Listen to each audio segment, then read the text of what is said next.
Hey folks, sorry about that. Whoa. Had some problems with my PC deciding, time to go ahead and restart. But let's go back to this game. TSM, they got the kill into Aframu. Chaox is looking fairly strong. He has the Bloodthirster Phantom Dancer now. And as I was saying before, he doesn't have really strong dueling capabilities with his base skill set. But with the auto attack reset later on in the late game, when he has a lot of items, he can really burst someone down very quickly. And that's important to remember about AD carries. Eventually, all AD carries are good duelists because they deal so much damage. It's more about getting the first auto attack off, but Sivir, if she is in range, can deal quite a bit of damage very quickly. Now, they take out this turret, didn't have a lot of HP, beat it up, go away turret, we don't like you. They set up this really cool bait. They just cleared this area of wards. So Ferris, they don't know where TSM is, and TSM has Karthus and Sivir, who are very good at doing Baron. So they try and go ahead to get Ferris in this position where they're trying to check it and getting caught out as a result. They come in from the side here, and Mandatory Claw gets a really good wall. As the acceleration gate is actually just used for damage there. The wall keeps out Chaox, Dyrus, and Special, but they caught them out so much in doing so, had them all grouped up, that Reggie gets a lot of damage as Karthus down. They catch out balls with the Skarner ultimate. In Aframu, he's trying to deal damage, but he really can't. Chaox is finally in the fight, catching Aframu, and really what happens here, he just auto attacks and chase him down. They got to the fight and started the chase with the Sivir ultimate. Now it's just the passive keeping him in place. Now, Chaox is about to flash, and I want to show you the auto attack reset. Auto attack, and then he hits a W right away. And that's the auto attack reset I keep bringing up. It's very easy to do when you first set it up. I'd say every time you start a fight, you should be able to do it. Later on, when you've been fighting for a while, it may not be as important. If you can still do it, go for it, go crazy, but it is going to be a lot of extra AoE damage, and an extra 80 damage that can crit. That's pretty damn nice. Now TSM goes for the Baron, and Karthus Sivir is a very good combination. Sivir can actually, she can ignore dodging his knockup, which let's see if Chaox does. Most pro players do get hit by it just because they ignore it. Actually, he didn't even cast it. And Reginald on Karthus, he just spams Q, and because Baron is all alone, well, he gets slain to waste. Now, Chaox, he's got a BF Sword, he's got a Bloodthirster, he's got a Phantom Dancer, he's going for Infinity Edge. And this is important to remember as Sivir, she is still an AD carry, still buy all the normal AD carry items. She's on a Triforce character, it can kind of work, kinda. It's okay on her actually, but getting the Bloodthirster, getting the Phantom Dancer, and getting the Infinity Edge gives you phenomenal damage. She also has decently high base attack speed, and she gets a lot of extra attack speed from the ultimate. So when you have 300 some damage, or even just like 250, which you would have with just the Bloodthirster and BF Sword, the damage really gets amplified quickly because of the high crit coming from Phantom Dancer and the high crit coming from Infinity Edge, and of course the extra, I believe it's 60%? 60% attack speed you get from the ultimate is massive. It's an extra Phantom Dancer. Now, it only lasts 10 seconds, but 10 seconds in AD's auto attack time is a very long period of time. Chaox also has 423 move speed. He's going to move faster while attacking an enemy champion. That's going to be increased by 20% when he uses his ultimate. He's going to be incredibly fast. I believe on the hunt. Or fleet of foot. Okay. I want to make sure it wasn't base move speed being increased because that'd be awesome. But realize she's going to have a 20% move speed in fight, and she's going to have an extra 50 when she's auto-attacking enemy champions. And of course there is diminishing returns on move speed past 420 and 480. So it'll only be about 500 move speed, maybe like 490 in the end. But it's going to be really good, because that's a lot of move speed. That's moving very quickly. And when you're very fast as an AD carry, it may not seem like the biggest deal, but when you can attack, run, attack, run, attack, run, it's devastating. It's awesome. It's just so cool. Your first guide, like I'd say, the easiest way to learn how to auto attack and move is to use shift right click to force an auto attack off. It may be weird, like you right click back and then shift right click just to auto attack whatever's close to you. That can backfire because you might attack like a creep or something. But if it's just one champion, it's a good way to start learning how to kite. And Chaox right now, Chaox can kite. He's against a Jace with high move speed and a really good slow. He's against Anivia with her wall. He's against Olaf with his really good slow and Ghost, so really high move speed. Still, Chaox can kite, and that is the strength Sivir has. She will always be mobile. That was something that Riot did a very good job of keeping it relevant with her. She's always been a fast character and a character who feels fast. Now, she doesn't feel like she can blink, and that is important to know. If they do catch her, if they are right next to her, that's trickier. That's hard to get away from, especially if it's a bunch of people using burst spells. Chaox can die instantly still.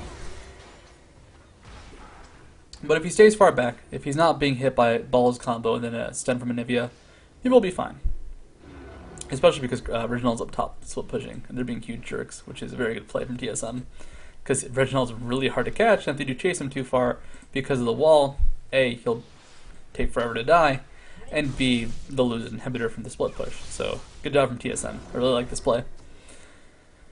They take the inhib though. Baron's relatively close to being over to decide maybe we can just go ahead, roam a bit, go back to base, buy some items. Looking at the gold, how much gold do they have? A lot. Chaox has 2,000. He's waiting for the Infinity Edge though, so he's going to keep trying to farm in the jungle, or farm mid lane, and then everybody else on his team has a lot of gold too. You know, not Reginald because he just bought, but still the idea is there.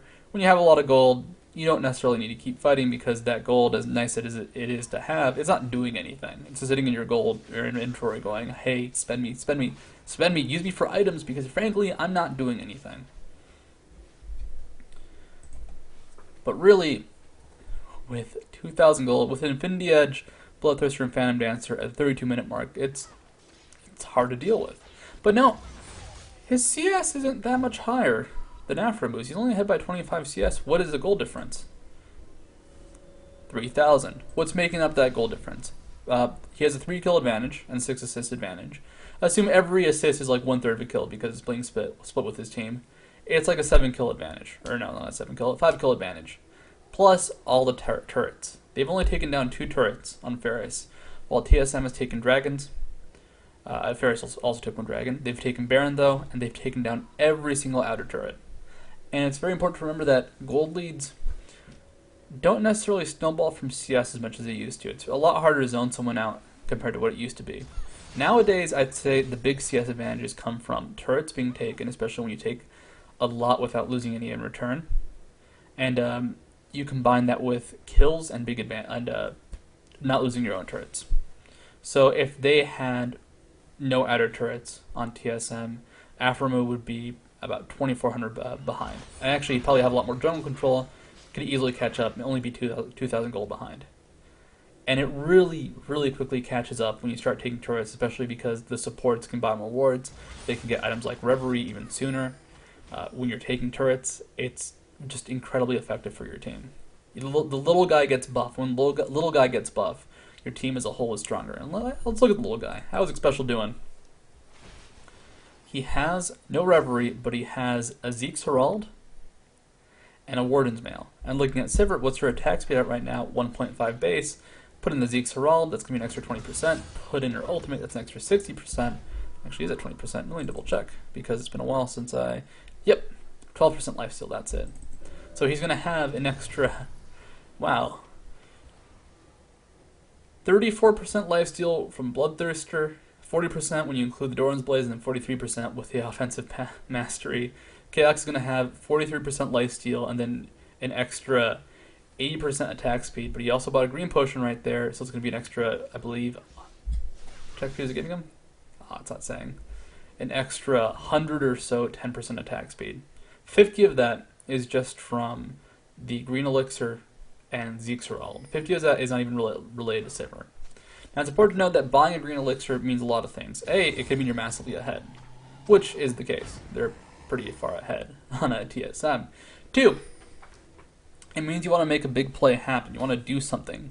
Because if you don't do anything with that green potion, like let's say you don't take any turrets, just CS with it, you spent 250 gold to be better at CSing.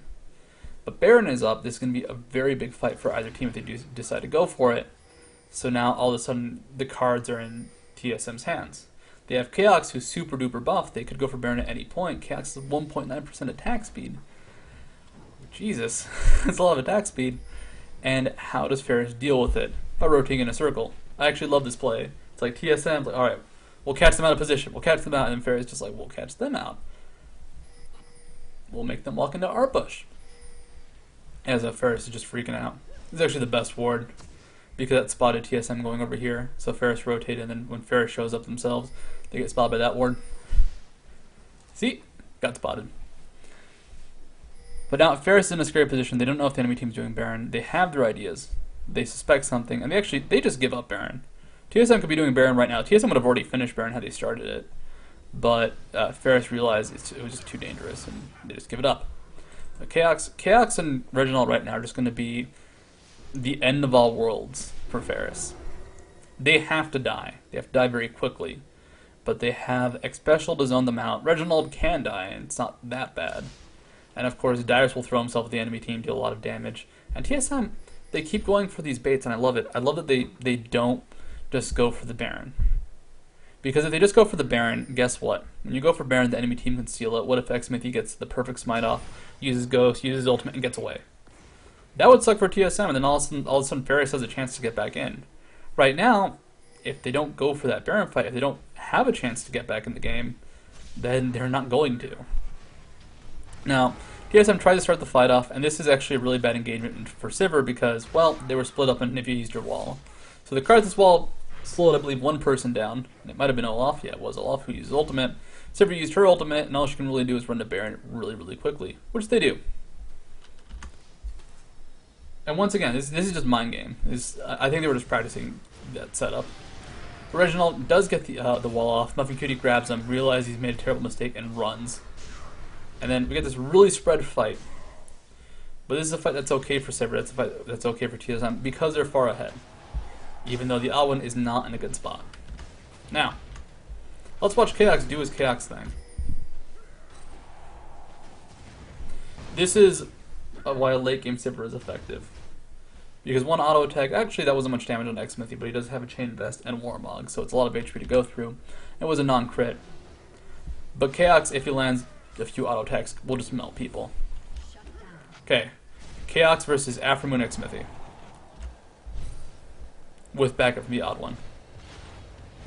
One auto attack for 640, a second out for 550, another for 550. Aftermoon's dead. Karthus did use his ultimate, but he actually died to Sivir before it could land. And then Sivir just melts him. This is true of any AD carry. Almost any AD carry could do that. But, you know, look at Sivir, so we're going to talk about that. But that was just auto attack and reset, and the 650 crit was because of Ricochet, buffing up that auto attack. And with that, Ferris had lost the game. They surrender and, you know, go to game 2. Try and be buff, try and be strong. But there's no Sivir in game 2. So who cares about that? Whoops. Ooh, this is in the wrong aspect ratio. Okay, you guys get more squish screen. Sorry. Anyhow, what could Ferris have done to stop Sivir?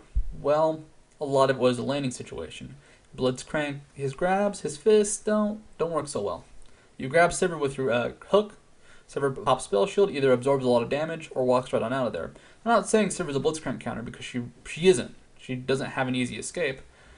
And Blitzcrank counters are kind of weird because it's characters who can get grabbed and are totally okay getting grabbed, which Sivir still isn't, because if you get grabbed into the enemy team, you still die. But at the same time, the lane's a lot easier because getting grabbed has all of a sudden become a much less likely thing to happen. How did they try and shut her down? Well, it wasn't Sivir snowballing on her own. They couldn't really shut down just Sivir. The fights were being won because TSM roamed as a team, and Sivir was really playing more of a support role. Except eventually the support role would have enough AD where she could kill the enemy team on her own. So realize that the Holy Trinity, Graves, Ezreal, Corki, they're gonna be very good. Unless Ezreal gets completely and totally nerfed. He'll be bad then, I guess. But Sivir, Varus, those other guys, they have potential. You just have to kind of play a different style. In the case of Sivir, you are an initiator in a way. And with the Karthus wall, they were able to go ahead and ignore most of Mandatory Cloud's walls on Nivea because they couldn't cover everything. And the acceleration gate was never going to be enough because guess what? Use acceleration gate to get away. On the hunt counteracts that. The Karthus wall, if it does land on anybody with acceleration gate, will still slow them to all hell. So this was a two-parter that was not meant to be a two-parter. Hope you guys enjoyed it. I will see you guys tomorrow night. And we'll keep breaking down those replays. Adios, folks.